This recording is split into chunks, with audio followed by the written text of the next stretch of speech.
60 రోజులు కాలేదు. ఆల్రెడీ మేము క్లియర్గా చెప్పినాము 100 రోజుల్లో వాటిని పూర్తి చేస్తామని.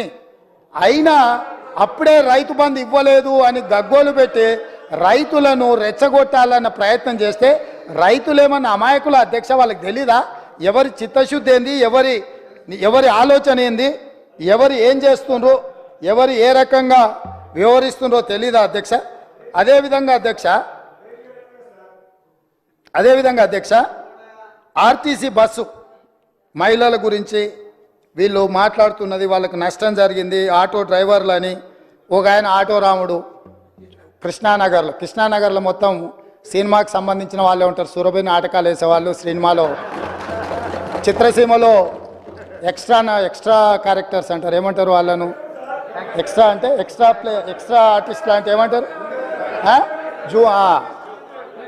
జూనియర్ ఆర్టిస్టులు కృష్ణానగర్లు ఉంటారు. టీఆర్ఎస్లో ఒక జూనియర్ ఆర్టిస్టు ఆడేదో సమావేశానికి పోయిండంట, ఆడ ఆటో కనిపించిందంట, ఆటో ఎక్కి ఆటో రాముడు ఆఫీస్కి పోయిండంట. మళ్ళీ దాంట్లో మాత్రము లోపల కెమెరా పెట్టిరు అధ్యక్ష, ఆయన ఎక్కింది దిగింది షూటింగ్లు చేయడానికి. ఏంది అధ్యక్ష ఈ డ్రామా? ఏంది డ్రామా? ఏంది ఇది?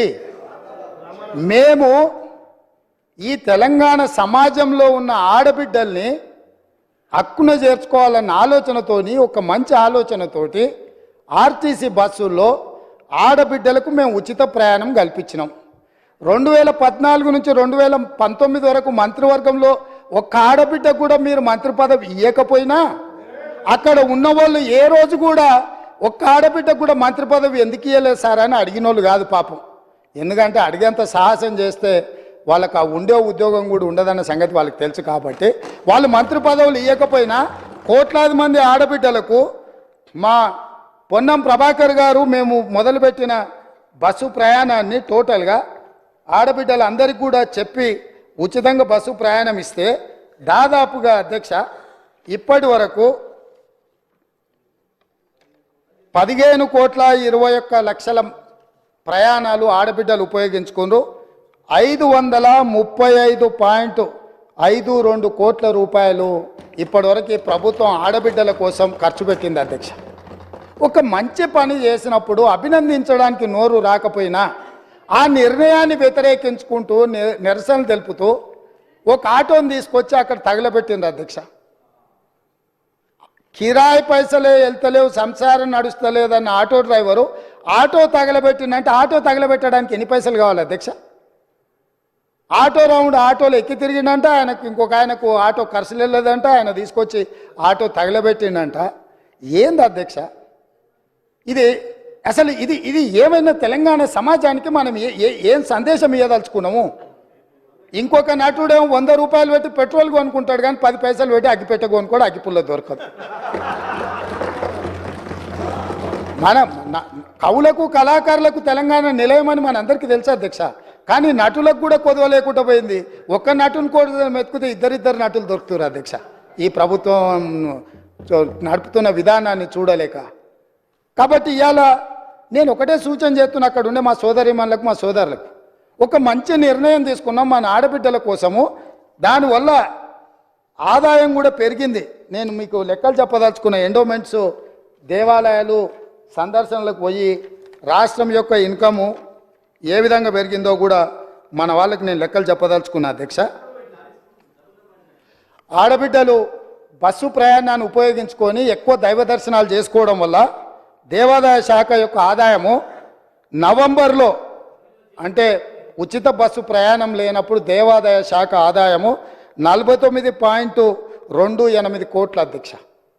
అదేవిధంగా డిసెంబర్లో మేము ఉచిత బస్సు ప్రయాణం మొదలుపెట్టినాక ఆడబిడ్డలు కుటుంబ సభ్యులతోని యాదగిరిగుట్టనో లేకపోతే జోగులాంబనో లేకపోతే ఇతర దేవాలయాలు భద్రాచలంలో రాములవారినో ఇట్లా వివిధ దేవాలయాలను సందర్శించుకోవడం వల్ల డిసెంబర్ నెల ఆదాయము 93.24 కోట్ల రూపాయలు అధ్యక్ష. జనవరి ఆదాయము 68.69 కోట్ల అధ్యక్ష.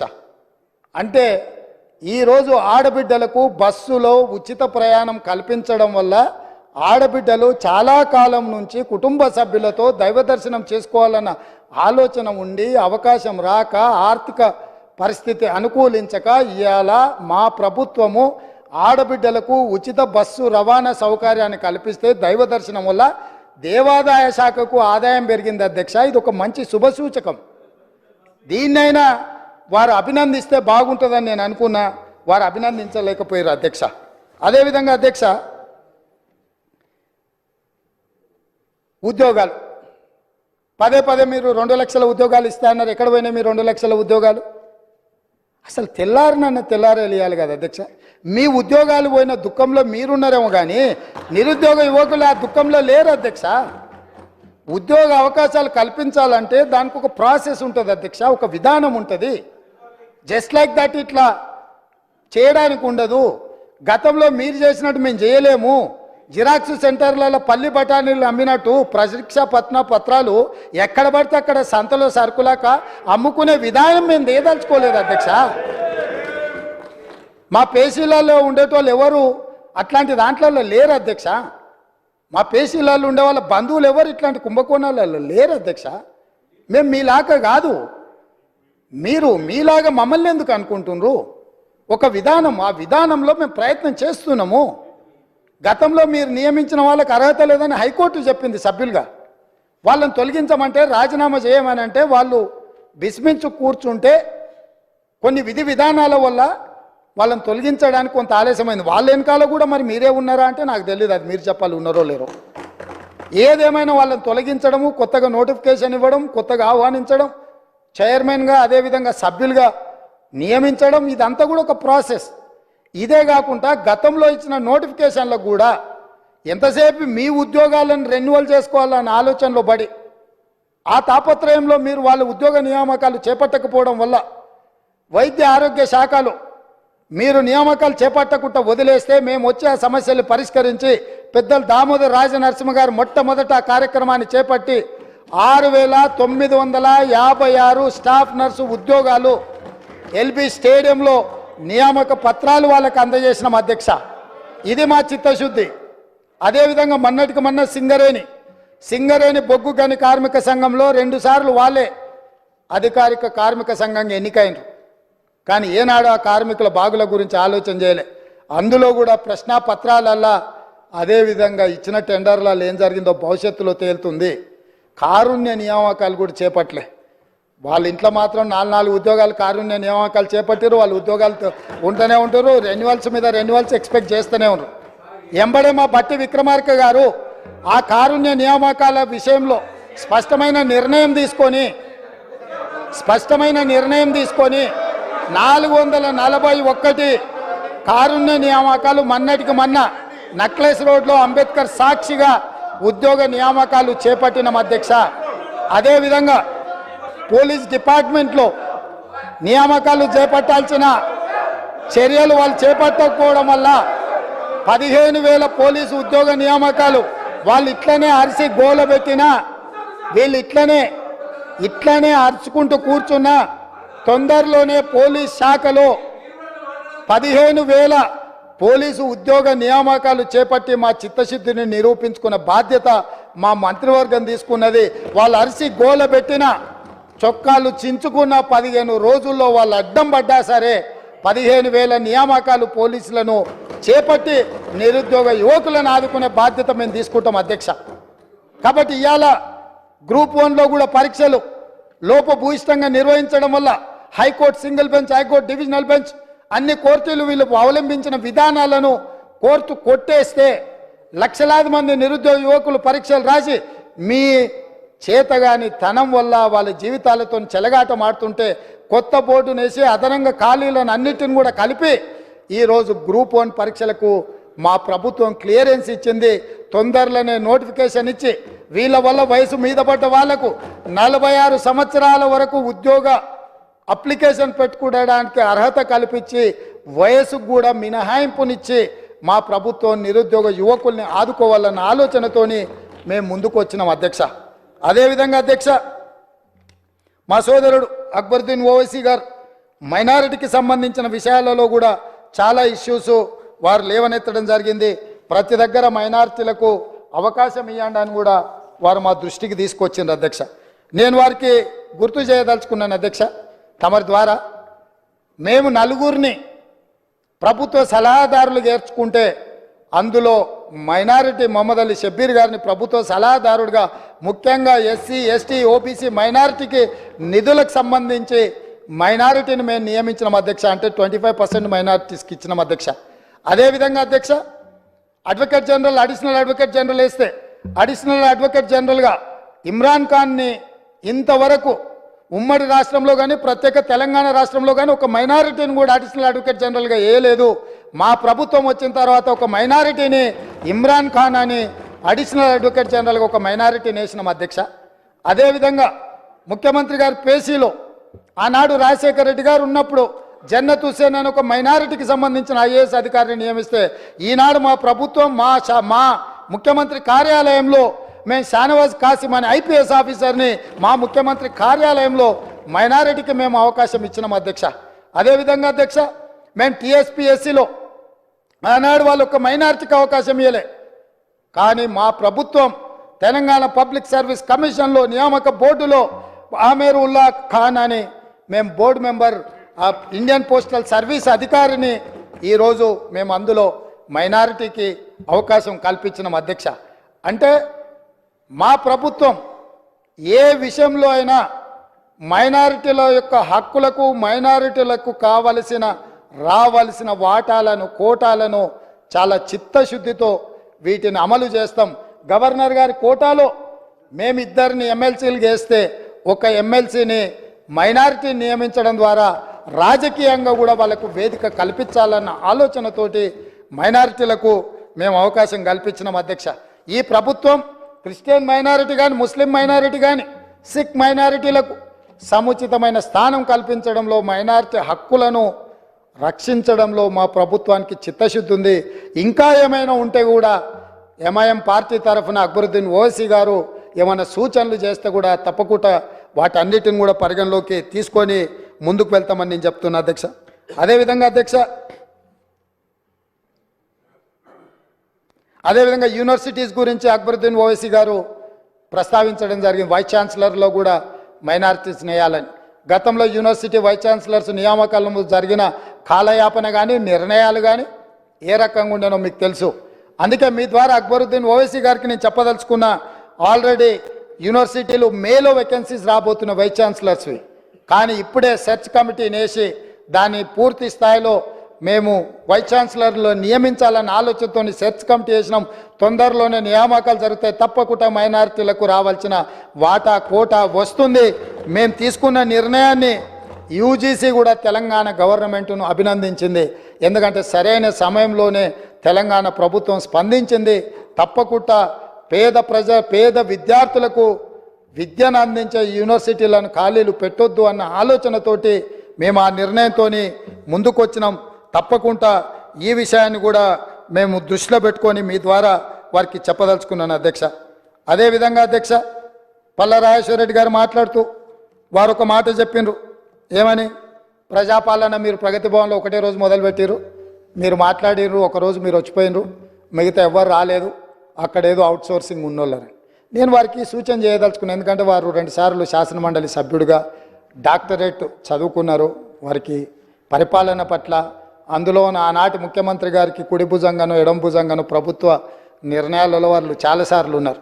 ఎందుకనంటే వారికి పరిపాలన పట్ల నేను మొదలుపెట్టిన రోజు స్పష్టంగా చెప్పిన మంగళవారము శుక్రవారము ఇక్కడ ప్రజల తరఫున ఇక్కడ ప్రభుత్వము ఉంటుంది. అక్కడ నేనే కాదు, నా సహచార మంత్రులు ధనసరి అనసూయ, సీతక్క, దుద్దిల్ల శ్రీధర్ బాబు, కొండా సురేఖ గారు, పొన్నం ప్రభాకర్ గారు, ఈ మంత్రులందరూ కూడా అక్కడికి వెళ్ళడమే కాకుండా అవుట్సోర్సింగ్ కాదు అధ్యక్ష. వీళ్ళకు మరి ఐఏఎస్లకు అవుట్సోర్సింగ్ పెద్ద తేడా తెలియదేమో. ఎందుకంటే రిటైర్ అయిన వాళ్ళందరినీ సలహాదారుల కింద పెట్టుకొని ఆ ఆలోచనతో మమ్మల్ని కూడా అట్లా అనుకుంటుండేమో. దివ్య అనే ఐఏఎస్ ఆఫీసర్ని ఫుల్ ఫ్లెడ్జ్డ్ ఆఫీసర్గా అక్కడ నియమించినాం. ఇదే కాకుండా 12 శాఖల నుంచి 21 మంది అధికారులను అక్కడ ఏర్పాటు చేసినాము. అదేవిధంగా అక్కడ హౌసింగ్ అంటే అక్కడ వచ్చే మెజారిటీ సమస్యలు ప్రజలు వస్తున్నాయి, ధరణి లేకపోతే హౌసింగ్.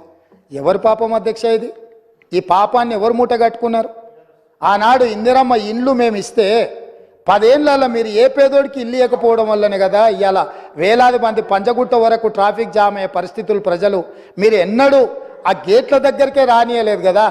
15 ఫీట్ల ముళ్ళ కంచెలేసి అడ్డం పెట్టి పోలీసుల పహారాల మధ్య మీరు కాపలా కాసి తెలంగాణ వాడు అనేటోడు ఎవడు ఆ వైపే కన్నెత్తి చూడకూడదని అడ్డుకొని కార్పొరేట్ కంపెనీలోళ్ళు పెద్ద పెద్ద కార్లలో లోపలికి బాజాప్తా వస్తుంటే తెలంగాణ బిడ్డలు తెలంగాణ కోసం త్యాగం చేసిన వాళ్ళు రోడ్డు పక్కన ఆ పక్కన దోషులాగా నిలబడి అర్ధాకలితోని చూస్తుంటే పెద్ద పెద్ద ఎంపాల కార్లలో మీ దాంట్లోకి లోపలికి వచ్చి పోతూ ఉంటే వాళ్ళకేమో రాజస్వాగతం పలుకుతూ వీళ్ళని మాత్రం హీనంగా చూసిన రోజులు పోయి అక్కడుండే 15 ఫీట్ల ముళ్ళ కంచెల్ని 7 తారీఖు నాడే బద్దలు కొట్టినము. మా మిత్రుడు 9 తారీఖు నాడు ప్రమాణ స్వీకారం చేస్తా అని ముందుకు జరుపుకున్నాడు. 7 తారీఖు నాడే ప్రమాణ స్వీకారం చేసిండని చెప్పిండు. అవును, 9 బదులు 7 నాడే చేసిన. ఎందుకనంటే మాకందరికి ఆతృత ఉండే ఈ ముళ్ళ కంచెల్ని అర్జెంటుగా బద్దలు కొట్టాలి, ఆ గేట్లు బద్దలు కొట్టి తెలంగాణ బిడ్డలు ఆ ప్రగతి భవన్ పేరు మీద గడిని నిర్మించుకొని దుర్మార్గమైన పాలన అందిస్తున్న ఆనవాళ్లను నేలమట్టం చేయాలన్న ఆలోచనతోని 9 తారీఖు అనుకున్న ప్రమాణ స్వీకారాన్ని 7 తారీఖు నాడు ఏ నిమిషంలో మేము ప్రమాణ స్వీకారం మొదలుపెట్టినామో ఆ నిమిషంలోనే ఆడ గేట్లు బద్దలు కొట్టి తెలంగాణ ప్రజలకు ప్రవేశం కల్పించినాం. ఆ ఆనందం చూస్తే శ్రీలంకలో రాజపక్షే రాజసౌధం మీద శ్రీలంక ప్రజలు ఏ రకంగా ఆ రోజు ప్రవర్తించినరో ఇక్కడ కూడా అదే విధంగా తెలంగాణ ప్రజలు అక్కడికి వచ్చారు అధ్యక్ష. ఇది కళ్ళ ముందు జరిగిన చరిత్ర. అందుకే 9 తారీఖు బదులు 7 తారీఖు నాడు ప్రమాణ స్వీకారం చేపట్టిన అధ్యక్ష. ఈ ముళ్ళ కంచెల్ని బద్దలు కొట్టడానికే ఆ గేట్లు బార్లా తెరిచి మా తెలంగాణ బిడ్డలు అందులోకి రావడానికి. ఎందుకంటే వాళ్ళ రక్తాన్ని చెమటగా మార్చి కట్టిన పన్నులతో కట్టిన సౌదాలు అవి మీకు శ్వేత సౌదాలేమో కానీ మీరు ఏ సౌదాలని మీరు అనుకుంటున్నారో మాకు తెలియదు. కానీ మా ప్రజలకు అక్కడి నుంచి మంచి పరిపాలన అందించాలన్న ఆలోచన మాది. అందుకే మేము దానికి జ్యోతిరావు పూలే పేరు పెట్టినాం అధ్యక్ష. బలహీన వర్గాలకు ఆరాధ్య దైవమన సామాజిక న్యాయానికి ప్రతీకైన జ్యోతిరావు పూలే పేరు దానికి పెట్టి అక్కడి నుంచి మంచి పరిపాలన అందించాలన్న ఆలోచన చేస్తున్నాం. కనీసం వాళ్ళనైనా ఆ నిర్ణయానైనా మీరు అభినందిస్తారేమో అనుకున్నాం, కానీ ఎందుకో మరి మీకు మనసు రాలే. అదేవిధంగా అధ్యక్ష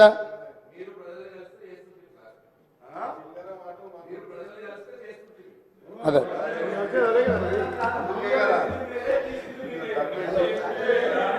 ఇక పాపం వాళ్ళ ఏంటంటే వాళ్ళకి ఆదర్శ దైవము వాళ్ళ కులదైవం కిరణ్ కుమార్ రెడ్డి గారే ఉన్నట్టున్నారు. ఎందుకంటే వాళ్ళకంటే ముందు కిరణ్ కుమార్ రెడ్డి గారే ఉండే, వారి వారసత్వం వీరు పుచ్చుకున్నట్టున్నారు. ఏదున్నా గత ప్రభుత్వం వేసిందంటే గత ప్రభుత్వం ఎవరు అధ్యక్ష? కిరణ్ కుమార్ రెడ్డి కదా. ఆ కిరణ్ కుమార్ రెడ్డి ఎవరు అధ్యక్ష? వాళ్ళకి ఆదర్శ రాముడా? ఇట్లున్నది వాళ్ళ అవగాహన. ఏం చేస్తాం, మేనేజ్మెంట్ కోటాలు వస్తే ప్రాబ్లమ్స్ ఉంటాయి అధ్యక్ష. చదువుకుంటే కొంచెం మెరిట్ ఉంటే ఈ సమస్యలు ఉండవు. కొంచెం అవగాహన కల్పించుకోవాలి అధ్యక్ష. గుంటూరులో చదువుకున్న వాసనలు ఇంకా పోయినట్లేవు అధ్యక్ష. అదేవిధంగా అధ్యక్ష, ఇట్లా తెలంగాణ చరిత్ర మసకబారిపోతే సానబట్టి వెలికి తీసి మట్టిలో మాణిక్యాలను బయటికి తేవాలన్న ప్రయత్నం మా ప్రభుత్వం చేస్తుంది. అందుకే ఈరోజు మేము ఈ విధానాలను అన్నిటిని కూడా ఒక బాధ్యతాయుతంగా ఒక యజ్ఞంగా మేము ముందుకు తీసుకెళ్తున్నాం అధ్యక్ష. వారు ఏ సూచన అయినా చేయొచ్చు, నేను ఓపెన్గా స్వాగతం పలికిన ఎవరైనా రావచ్చని. పాపం కొంతమంది ఎమ్మెల్యేలు సాంప్రదాయబద్ధంగా ముఖ్యమంత్రి గారిని కలిసి వాళ్ళ నియోజకవర్గాల సమస్యలని చెప్పుకుందామని వచ్చిండ్రు అధ్యక్ష. ముఖ్యమంత్రిగా నా బాధ్యత ఏంది అధ్యక్ష? నేను ఈ రాష్ట్రానికి ముఖ్యమంత్రిని. 119 మంది శాసనసభ్యులు, 40 మంది శాసన మండలి సభ్యులు, అదేవిధంగా 17 మంది లోక్సభ సభ్యులు, 7 మంది రాజ్యసభ సభ్యులు, మిగతా జిల్లా పరిషత్ చైర్మన్లు, మేయర్లు, మిగతా వాళ్ళందరూ కూడా ఉంటారు అధ్యక్ష. ముఖ్యంగా ఈ సభలో ఉన్న సభ్యులు ఎవ్వరు వచ్చినా కలవాలనుకున్నప్పుడు వాళ్ళకి సమయం ఇచ్చి వాళ్ళు తీసుకొచ్చిన అంశాలను పరిగణలోకి తీసుకొని చేయగలిగింది ఏదైనా ఉంటే చేయాలనేది నా ఆలోచన అధ్యక్ష. సొంత మనుషులను కూడా నమ్మకుంటా వాళ్ళని అనుమానించినట్టు వాళ్ళను అవమానించినట్టు వాళ్ళని ప్రశ్నించినట్టు నిలదీసినట్టు పత్రికలలో వార్తలు వస్తున్నాయి అధ్యక్ష. పాపం వాళ్ళు పత్రికా సమావేశాన్ని పెట్టుకొని వివరణ ఇచ్చుకునే పరిస్థితి వచ్చింది అధ్యక్ష. అట్లా అనుమానించకండి, మేము మీలాక కాదు, మేము మీలాక బురద జల్లము. గౌరవపూర్వకంగా మర్యాదపూర్వకంగా సమస్యలను తీసుకొని వినతి పత్రాలు తీసుకొచ్చే శాసనసభ్యులు ఎవరైనా మా ప్రభుత్వం కలుస్తుంది, వాళ్ళు చెప్పేది వింటుంది, మా ప్రభుత్వము అంత మీలాగా వ్యవహరించదు, మేము మీలాగా కాదు, అది మీరు అడిగేదాన్ని బట్టి ఉంటుంది. మీలాంటి వాడు వస్తే చార్మినార్ రాసేయమన్నాడు అనుకో, ఆ చార్మినార్ రాసేయాలంటే గతంలో ఇట్లాంటివి జరిగి ఉండొచ్చు, ఇప్పుడు అట్లా జరగవు.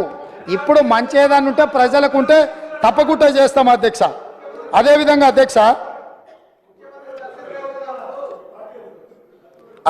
అధ్యక్ష అసదుద్దీన్ ఓవైసీ గారు ఈ బిల్డింగ్ పినలైజేషన్ బీపీఎస్ స్కీమ్ గురించి మాట్లాడడం జరిగింది. హైకోర్టులో స్టే ఉంది, సుప్రీంకోర్టులో ఉన్న ఇతర రాష్ట్రాలు ల్యాండ్ రెగ్యులేషన్ స్కీమ్ కింద ఏమున్నాడో పెట్టడం వల్ల అది ఆగింది. డెఫినెట్గా అడ్వకేట్ జనరల్తో మాట్లాడి ఈ విషయాలను అన్నిటిని కూడా పరిగణలోకి తీసుకొని తప్పకుండా వాటిని కూడా పరిష్కరిస్తాం అధ్యక్ష. అదేవిధంగా అధ్యక్ష పెన్షన్ గురించి, ఓల్డ్ ఏజ్ పెన్షన్స్ గురించి కూడా పడట్లేదు అంటారు అధ్యక్ష. అసలు 2 నెలల ఆలస్యంగా గత ప్రభుత్వంలో చాలాసార్లు ఇచ్చారు అధ్యక్ష. ఈసారి ఇప్పటికే 80% ఓల్డ్ ఏజ్ పెన్షన్స్ ఇవ్వడం జరిగింది. మిగతా 20% కూడా ఈ నెల 15 తారీఖు లోపల ఆ పెద్ద మనుషులకు వాళ్ళ కుటుంబాలను ఆదుకోవడానికి వాళ్ళ ఖాతాలో పెన్షన్ నిధులు వేసే బాధ్యత మా ప్రభుత్వం తీసుకుంటుంది అధ్యక్ష. తప్పకుండా 80% వేసినాం. మేము మీలాక అబద్ధాలు చెప్పం, మేము అందుకే చెప్తున్నా అన్నీ వేసినాం నాయన. 20% ఈ మంత్ పెండింగ్ ఉన్నది. అందుకే చెప్తున్నా, నేను పూర్తిగా అధికారిక సమాచారం తీసుకొనే ఇక్కడ నుంచి నేను మాట్లాడుతున్నా. గతంలో జరిగినట్టుగా ఇప్పుడు జరగదు, అట్లాంటి వాటికి తావు ఉండదు. వాటిని సమూలంగా గతపు ఆనవాళ్ళను అన్నిటినీ సమూలంగా మొత్తం మార్పు చేసే బాధ్యత మాది అధ్యక్ష. ఏం చింత చేయకండి, మీ ఒక్క ఆనవాళ్ళు కూడా ఎక్కడ కనిపించదు. నాది జిమ్మెదారి, మీ ఆనవాళ్ళు లేకుండా చేసే బాధ్యత నాది అని చెప్పి నేను మీకు అందరికి తెలియజేస్తున్నా అధ్యక్ష. అదేవిధంగా అధ్యక్ష పదే మనోళ్ళు కాళోజీ కవిత్వం గురించి, కాళోజీ గొప్పతనం గురించి చెప్తారు అధ్యక్ష. వారు పల్లా రాజేశ్వర రెడ్డి గారు వరంగల్, నల్గొండ, ఖమ్మం 3 ప్రాంతాల నుంచి శాసనమండలి సభ్యుడిగా 2 సార్లు ఎన్నికైనరు నాకు తెలిసినంత వరకు. వారు ఆ ప్రాంతం వారికి తెలుసు, వారి సొంత ప్రాంతం వరంగలే అనుకుంటున్నా. కాళోజీ కళాక్షేత్రం వరంగల్లో మొదలుపెట్టి 9.5 సంవత్సరాలు అయిందో, మరి ఎన్నేళ్ళు అయిందో, 9.5 ఏళ్ళు వాళ్ళ అధికారంలో ఇంతవరకు పూర్తి కాలేదు అధ్యక్ష. ఏ కాళోజీ కవిత్వం గురించి గొప్పగా చెప్పి కాళోజీ గురించి గొప్పగా మాట్లాడుతున్న వాళ్ళు ఈ ప్రస్తావన తెచ్చిన పల్లా రాజేశ్వర రెడ్డి గారు, నేను మీకు గుర్తు చేయదలుచుకున్న కాళోజీ కళాక్షేత్రం వరంగల్లో మొదలుపెట్టింది ఈ రోజుకు అక్కడ మొండి గోడలతో నిలబడ్డది. ఈ కళాక్షేత్రాన్ని కూడా పూర్తి చేసి కాళోజీ గారి గౌరవాన్ని నిలబెట్టే బాధ్యత మా ప్రభుత్వం తీసుకుంటుంది. 9 నెలల్లో ప్రగతి భవన్ పట్టుకోగలుగుతారు మీరు ఉండడానికి రాజసౌధం. అదేవిధంగా ఎంతమంది అడ్డం పడ్డా, మీ వాస్తు సరిగ్గా లేదనో, మీ దశ దిశ మార్చుకోవడానికో సచివాలయాన్ని ఆగమేఘాల మీద పూర్తి చేసుకున్నారు, పూర్తి చేసిండ్రు, బాగానే ఉంది. కాళోజీ కళాక్షేత్రం ఎందుకు పూర్తి చేయలేదని ప్రజలు అడుగుతున్నారు. మా కాకపోయినా ప్రజలకు సమాధానం చెప్పండి. ఇది తెలంగాణ సంపద కాదా కాళోజీ కళాక్షేత్రము? ఈ తెలంగాణ ప్రజల ఆత్మగౌరవం కాదా? కాళోజీ కళాక్షేత్రాన్ని కూడా 9.5 సంవత్సరాలు సమయం ఇచ్చిన పూర్తి చేయలేని ప్రతిపక్షం మమ్మల్ని మీరు అది చేయలేదు, మీరు ఇది చేయలేదు, మీరు చెప్పిందంత ఏమైంది అని ఏం మాట్లాడుతున్నారు అధ్యక్ష? మాట్లాడే ముందు ఒక్కసారి జీడిగింజను అడిగిండ్రంట, ఏంది నీ సంగతి అని. నాకేటి సిగ్గు, నేను మొత్తం నల్లగానే ఉన్నా కదా, ఏ పక్క చూసినా అని అన్నదంట. గట్లనే ఉంది మీరు చేసే వ్యవహారం అంతా. అదేవిధంగా అధ్యక్ష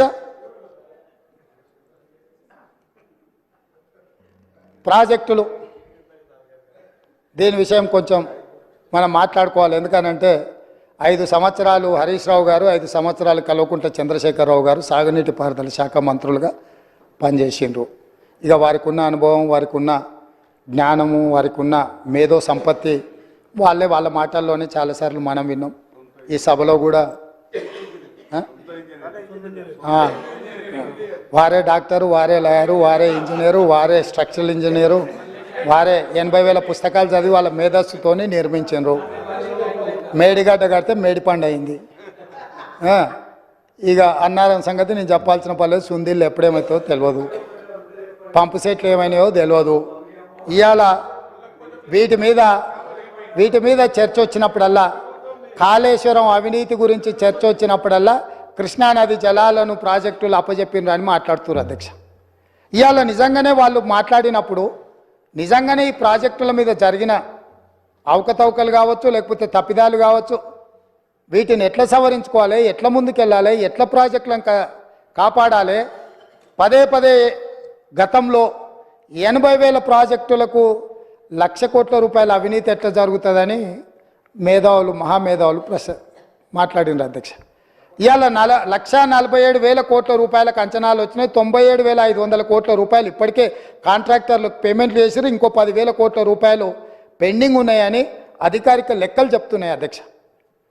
మరి ఇవాళ 97,500 కోట్ల రూపాయలు ఖర్చు పెట్టిన కాళేశ్వరంలో 90,000 ఎకరాలకు కూడా నీళ్లు అందలేదన్న మాట వాస్తవం కాదా? నిజం ఇట్లుంటే ఈరోజు ఇంకా మమ్మల్ని ఏదో నిందించాలనే ప్రయత్నం చేయడము దీనికి ఏమైనా సమంజసంగా ఉందా?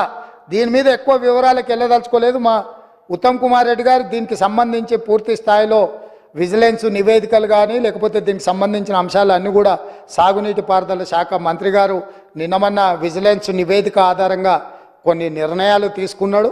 ఆ నిర్ణయాలు అన్నిటిని కూడా నాకు తెలిసినంత వరకు తమరు అనుమతిస్తే ఈ సభలో వాటిని వారు ప్రస్తావిస్తారని నేను భావిస్తున్నా. అదేవిధంగా కృష్ణానది జలాలకు సంబంధించి కృష్ణా ప్రాజెక్టులను అప్పచెప్పిండ్రని, కృష్ణా ప్రాజెక్టులను మొత్తం కాంగ్రెస్ వాళ్ళు వస్తేనే కాకెత్తుకపోయిందని, లేకపోతే కేంద్రానికి మేమేదో రాసి చేసినామని, అసలు ఏం మాట్లాడుతున్నారు అధ్యక్ష? అసలు ఏమైనా బాధ్యత అనేది ప్రతిపక్ష పార్టీగా 1% వాళ్ళు నిర్వహిస్తున్నారా?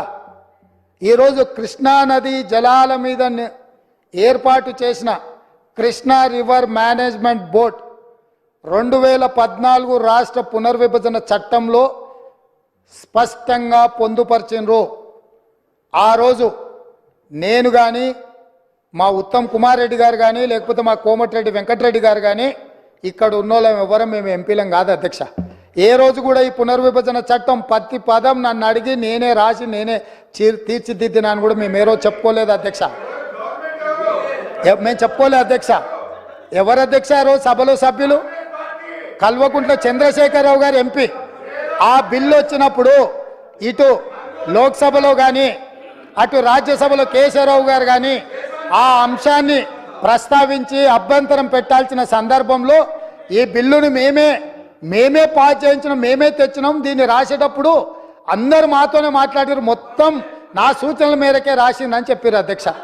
ఆ రోజు రాపిచ్చింది రాసింది చంద్రశేఖర్ రావే అయితే అందులో ఒకవేళ లోపం ఉంటే ఆ లోపాలకు బాధ్యులు ఎవరు అధ్యక్ష? ఈనాడు ప్రతిపక్ష నాయకుడు ఆ లోపాలకు బాధ్యుడు కాదా అని నేను మీ ద్వారా అడగదలుచుకున్న అధ్యక్ష వాళ్ళను. ఈరోజు మీరు 2014 నుంచి 2023 వరకు కృష్ణా రివర్ మేనేజ్మెంట్ బోర్డు సమావేశాలు ఏర్పాటు చేసినప్పుడల్లా ఉమాభారతి గారు మంత్రిగా ఉన్నప్పుడు వారు వెళ్ళిండ్రు, చంద్రశేఖరరావు గారు వెళ్ళిండ్రు. వివిధ సందర్భాలలో వీళ్ళే అధికారికంగా వెళ్ళిండ్రు.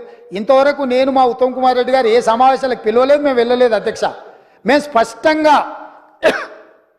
స్పష్టంగా తెలంగాణ హక్కులను కాపాడడానికి మేము కొట్లాడుతుంటే మా కాళ్ళకు తాళ్ళు పెట్టి కాళ్ళలో కట్టెబెట్టి మమ్మల్ని బోర్లు పడేయాలని వీళ్ళ తాపత్రయం ఏంది అధ్యక్ష?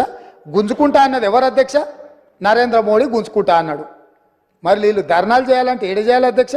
నల్గొండలు ఉంటాడా నరేంద్ర మోడీ? ఏడుంటాడు అధ్యక్ష? ఢిల్లీలో ఉంటాడు.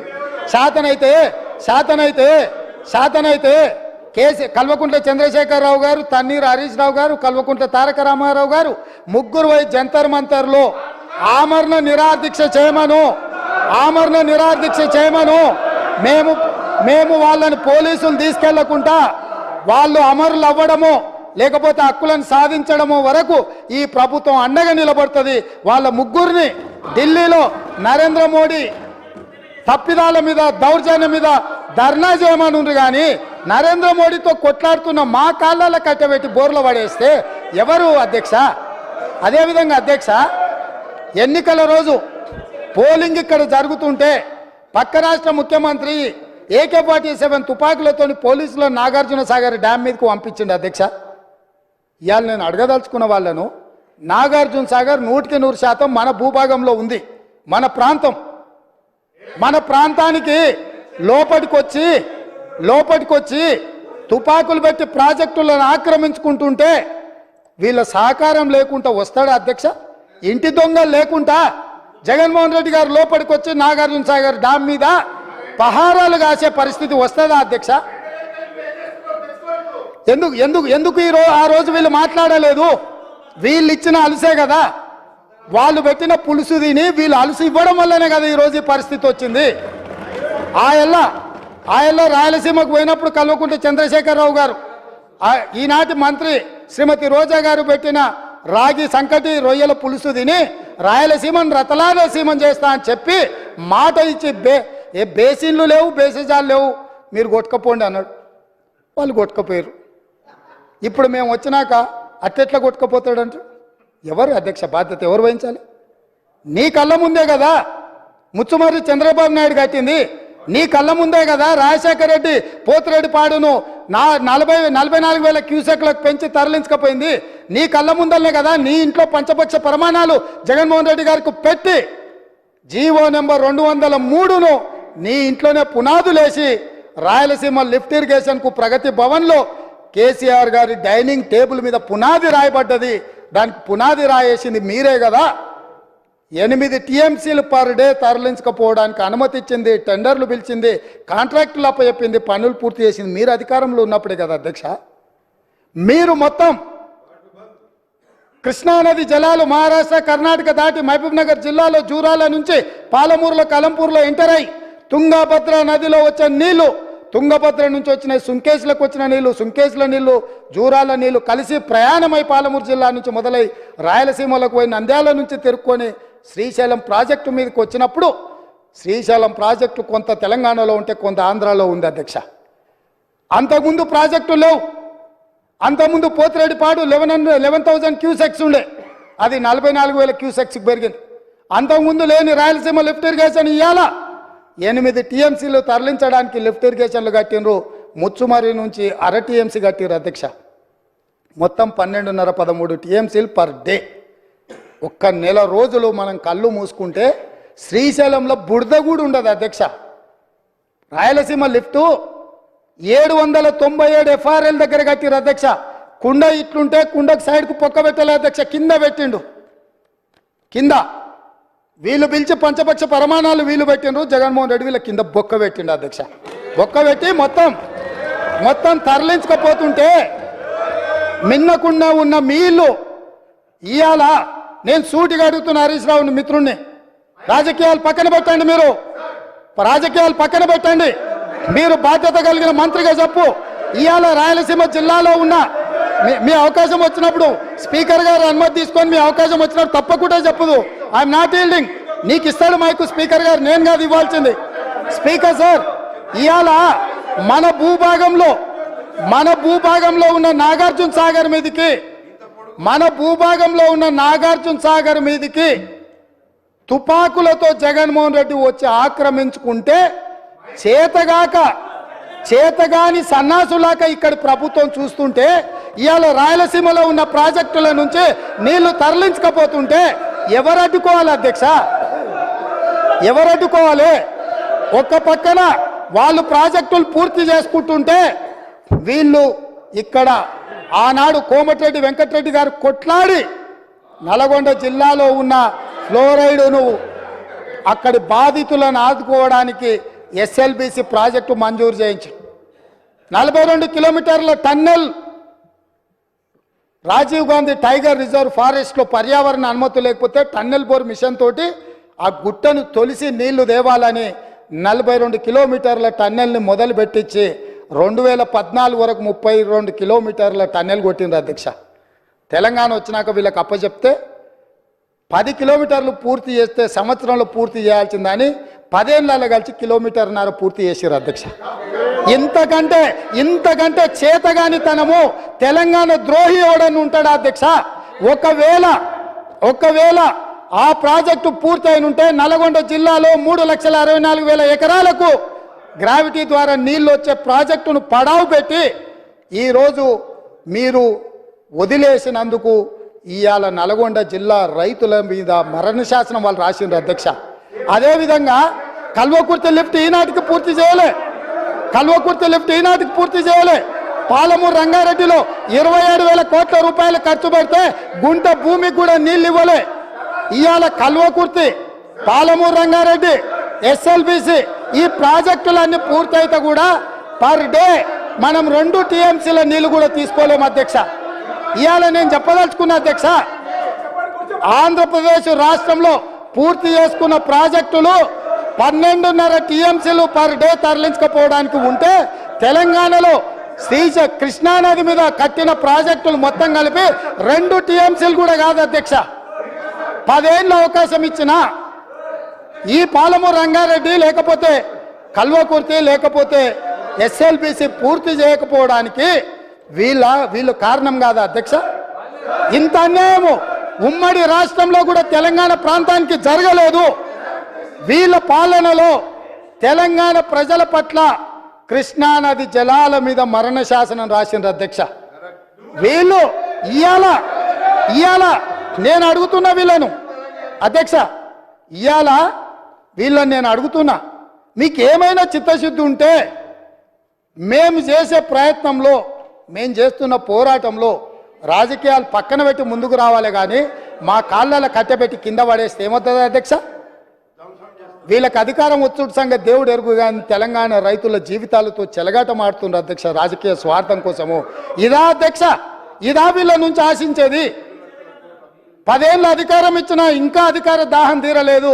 సెంటిమెంట్ను రెచ్చగొట్టాలి, దానికి ఆయింట్మెంట్ ఉయ్యాలి, వచ్చే ఎన్నికలలో డబ్బలో ఓట్లు వేసుకోవాలన్న ధ్యాస తప్ప ఈ సమస్యను ఎట్లా ఎదుర్కోవాలి, ఈ సమస్యను కలిసి వస్తామన్న ఆలోచన ఎందుకు వీళ్ళకి రావడం లేదు అధ్యక్ష? నేను అడుగుతున్న తమ ద్వారా.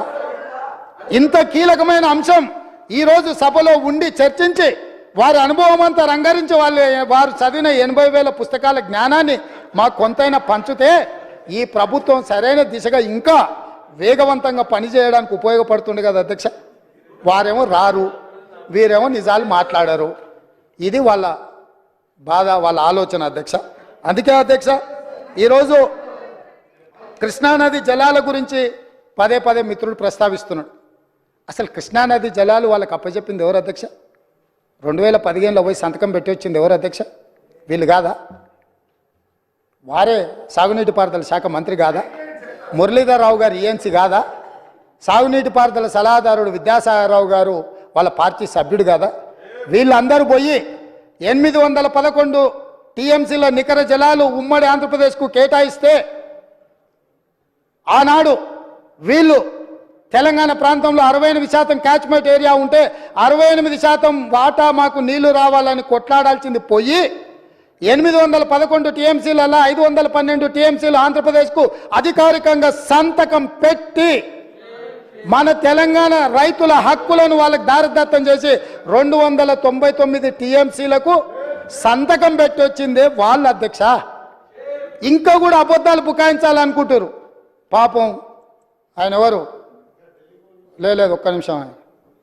నామ నాగేశ్వరరావు గారు ఖమ్మం జిల్లా ఎంపీ. పాపం తెలియక ఆయన ప్రశ్న అడిగిండు పార్లమెంట్లో. ఎన్నడొచ్చింది? 8/2/2024 నాడు. ఇవాళ ఎంత తారీఖు? 9. నిన్ననే పాపం నిన్ననే పార్లమెంట్లో సమాధానం ఇచ్చింది జలశక్తి మంత్రి తుమ్మల నాగేశ్వరరావు. ఎవరు? నామ నాగేశ్వరరావు గారు అడిగితే ఏం చెప్పిండు? స్పష్టంగా తెలంగాణ రాష్ట్ర ప్రభుత్వం ఒప్పుకొని సంతకాలు పెట్టినందుకు నీటి కేటాయింపులు చేసిన ఇద్దరు కలిసి సంతకం పెట్టారు. సంతకం ప్రకారము 2015-16లో 512.04 టీఎంసీలు ఆంధ్రప్రదేశ్కి ఇచ్చినాం. తెలంగాణకు 298.96 టీఎంసీలు తెలంగాణకి ఇచ్చినాం. 18th and 19th June 2 Telangana రాష్ట్రము 14లో ఏర్పడితే సంవత్సరం తిరిగే లోపల 18th and 19th June 2015 వీళ్ళు పోయి సంతకాలు పెట్టారు. అదేవిధంగా 2000 మొదటి సంవత్సరం ఒకవేళ తెలిసి తెలవకనో అవగాహన ఉండి లేకనో అధికారంలోకి వచ్చిన ఆనందంలో ఏడ సంతకం పెడుతున్నామో చూసుకోకవేళ పెట్టిండ్రు అనుకుంటే సరే ఓసారి చూడనట్టు మనం ఏదన్నా అనుకోవచ్చు అధ్యక్ష. మళ్ళీ 2016-17లో సేమ్ దాని ప్రకారమే 21 and 22 June 2016 నాడు మళ్ళీ సేమ్ సంతకం పెట్టారు అధ్యక్ష. 2017-18లో మళ్ళీ 7th meeting of board held 4/11/2017. ఇట్లా 2023-24 వరకు కూడా సేమ్ సంతకాలు పెట్టిరుగో. ఇదే అధ్యక్ష నిన్న పార్లమెంట్లో కేంద్ర జలశక్తి మంత్రి సమాధానం ఇచ్చింది. ఇది నేను ఇంకెవరో కాదు, నామ నాగేశ్వరరావు గారు వాళ్ళ పార్లమెంటరీ పార్టీ నాయకుడు లోక్సభలో అడిగితే వారికే జవాబు ఇచ్చింది అధ్యక్ష. ఇప్పుడు నేను మిత్రుడు హరీష్ రావు గారిని అడుగుతున్నా, ఏం జవాబు చెప్తావు? మొత్తము దారదత్తం చేసి తెలంగాణ జల హక్కుల్ని సర్వం దారదత్తం చేసి సంతకాలు పెట్టి తెలంగాణ ప్రజల హక్కుల మీద మరణ శాసనం రాసిన మీరు ఇప్పటికైనా తప్పు తెలుసుకొని మేం చేస్తున్న ప్రయత్నంలో కలిసి వస్తారేమని మేము అనుకున్నాం. కానీ ఇంకా కూడా ఇదే విధానం చేస్తే ఈసారి అక్కడ కూడా ఉండరయ్యా. అక్కడెక్కడో ఉంది కదా నాంపల్లి దర్గానో లేకపోతే బిర్లా మందిరం, అక్కడికి వెళ్తారు అధ్యక్ష ఇట్లా చేస్తే మాత్రం. అదేవిధంగా అధ్యక్ష పదే పదే మా మిత్రులు గొప్పతనం గురించి వరంగల్ గురించి మా సోదరులు చాలాసార్లు మాట్లాడుతూ ఉంటారు. ఒక జీవో కాపీ ఇవ్వదలుచుకున్న అధ్యక్ష, ఒక్క నిమిషం మీరు అవకాశం ఇస్తే వారి గొప్పతనం మీద నేను చెప్పదలుచుకున్న అధ్యక్ష. అధ్యక్ష ప్రొఫెసర్ జయశంకర్ మీకు అందరికీ తెలుసు, వాళ్ళు ఒకవేళ మర్చిపోయినా మనందరం మర్చిపోలే, తెలంగాణ సిద్ధాంతకర్త. ఆయన విలేజ్ పేరు వచ్చేసి అక్కంపేట్, పరకాల శాసనసభ నియోజకవర్గంలో ఉంటాయి. వారు పుట్టి పెరిగి అక్కడనే ఉన్న అక్కంపేట విలేజ్ను రెవెన్యూ విలేజ్ కింద కూడా వాళ్ళు ప్రకటించలే అధ్యక్ష. ధరణి తెచ్చినాం దందాలు చేసినాం అని చెప్తారు తప్ప కనీసం జయశంకర్ గారు పుట్టి పెరిగిన ఊరు ఆయన చివరి కోరిక రెవెన్యూ విలేజ్గా అక్కంపేటను మార్చమని వారు కోరుకుంటే 9.5 సంవత్సరాలైన ప్రొఫెసర్ జయశంకర్ గారు సొంత ఊరుని తెలంగాణ రాష్ట్ర చిత్రపటం మీద రెవెన్యూ విలేజ్గా కూడా గుర్తించక ఒక అనాథలాగా వదిలేస్తే మా ప్రభుత్వం వచ్చినాక జీవో ఆర్టీ నెంబర్ 405 7/12/2023 ఎన్నడు అధికారం చేపట్టిన అధ్యక్ష 7 తారీఖు నాడు డిసెంబర్ 7 నాడు అధికారం చేపట్టిన మరుక్షణం ప్రొఫెసర్ జయశంకర్ గారు సొంత ఊరును రెవెన్యూ విలేజ్గా ప్రకటించి జీవో ఇచ్చింది. ప్రొఫెసర్ జయశంకర్ గారు సిద్ధాంతకర్తను గౌరవించిన గొప్ప చరిత్ర మా ప్రభుత్వాన్ని. వారి గ్రామాన్ని రెవెన్యూ విలేజ్గా తీర్చిదిద్దింది మా ప్రభుత్వం అధ్యక్ష. మేము ఎప్పుడు ఈ గొప్ప వ్యక్తులను ఎప్పుడు మేము ఈ చిన్న చూపు చూడలే. వాళ్ళు పార్టీ పెట్టుకున్న రోజు వాళ్ళకు నిలువ నీడనిచ్చిన కొండా లక్ష్మణ్ బాపూజీ జలదృశ్యాన్ని వాళ్ళ పార్టీ ఆఫీస్కి ఇస్తే కనీసం ఆయన చనిపోయినప్పుడు చివరి చూపులకు కూడా వారిని చూడడానికి వారిని పరామర్శించడానికి పోలే. అట్లాంటిది మీరు తెలంగాణ గొప్పతనాల గురించి తెలంగాణ త్యాగాల గురించి మీరు మాట్లాడితే ఎట్లుంటుంది? దయ్యాలు వేదాలు ఒలవేసిందని ఏదో అంటారు కదా, వీళ్ళని చూస్తే దయ్యాలు కూడా సిగ్గుపడేటట్టే ఉన్నాయి అధ్యక్ష. ఏమో వీళ్ళని మాతో పోలుస్తారేందని అదే చెప్పిన, అవి కూడా వీళ్ళని చూస్తే కొంచెం వెనక ముందు అయ్యేటట్టుంది. అదేవిధంగా అధ్యక్ష కొమరం భీం ఎవరు అధ్యక్ష? కొమరం భీముడు ఎవరి కొమరం భీముడు? జల్ జమీన్ జంగుల్ అని చెప్పి ఆ రోజు ఆదివాసీల కోసం యుద్ధం చేసిన పోరాట యోధుడు అధ్యక్ష. మనకు స్ఫూర్తి ప్రదాత. కొమరం భీం ఘాట్ ప్రకటించి దాన్ని పూర్తి చేయక గాలికి వదిలేస్తే 9.5 సంవత్సరాలు అక్కడ 30 ఇండ్లు మంజూరు చేసి నిధులు ఇవ్వక కొమరం భీం వారసుల కాడ ఇండ్లు కట్టించడానికి వీళ్ళు నిధులు ఇవ్వకపోతే ఒక 6 మంది సొంత డబ్బులతో ఇల్లు కట్టుకున్నారు. ఒక 6 మంది మాకు వద్దని పునాదులు వేయలేదు. మిగతా 18 మంది నిధులు లేక మొండి గోడలతో నిలబడితే మా ప్రభుత్వం వచ్చిన వెంబడే కొమరం భీం వారసులకు ఇండ్లు కట్టించడానికి 10 కోట్ల రూపాయలు మంజూరు చేసి ఆ ప్రాంతాన్ని మొత్తం అభివృద్ధి చేయండి అని చెప్పి కొమరం భీం వారసులకు ఇండ్లు కట్టించే బాధ్యత 7 తారీఖు నాడు మేము నిర్ణయం తీసుకున్నాం అధ్యక్ష. ఇదే కాదు అధ్యక్ష, ఇంద్రవెల్లి అంటేనే రోమాలు నిక్కబొడుచుకుంటాయి అధ్యక్ష. దళితులు, గిరిజనులు, ఆదివాసీలు పోరాటానికి స్ఫూర్తిగా తీసుకొని ఈ ప్రపంచం ముందు నిటారుగా నిలబడి నేల కొరిగినరు తప్ప ఎవరికి లొంగలేదు, వంగలేదు. అట్లాంటి ఇంద్రవెల్లిని 9.5 సంవత్సరాలలో ఏ రోజైనా ఒక స్మృతి వనం కింద మారుద్దాం, ఒక స్ఫూర్తినిచ్చే పుణ్యక్షేత్రంగా చేద్దామని ఏ రోజైనా ఆలోచన చేసిండ్రా అధ్యక్ష? మేము ఆలోచన చేసినాం. ఎకరం భూమి కేటాయించినాం, 1 కోటి రూపాయలతో స్మృతివనం చేసి పోరాట యోధులకు సముచితమైన స్థానం కల్పించడమే కాదు, ఆనాడు నేల కొరిగిన 1981 ఏప్రిల్ 20 తారీఖు నాడు నేల కొరిగిన కుటుంబాలను వెతికి ఎక్కడున్నారో వాళ్ళను చేరుకొని వాళ్ళకి ఇందిరమ్మ ఇల్లు కట్టుకోవడానికి, ఇంటి స్థలంతో పాటు ఇల్లు కట్టుకోవడానికి 5 లక్షల రూపాయలు ఆ కుటుంబాలకు ఇచ్చి ఆదుకున్న చరిత్ర మాది. పోరాట యోధులను, త్యాగాలు చేసిన వాళ్ళను గుర్తించిన చరిత్ర మాది అధ్యక్ష. మా ప్రభుత్వమే, మా పార్టీ త్యాగాలకు నిలయం అధ్యక్ష. మా పార్టీ చేసిన త్యాగాలతో పోలిస్తే ఎవరు మా పార్టీలు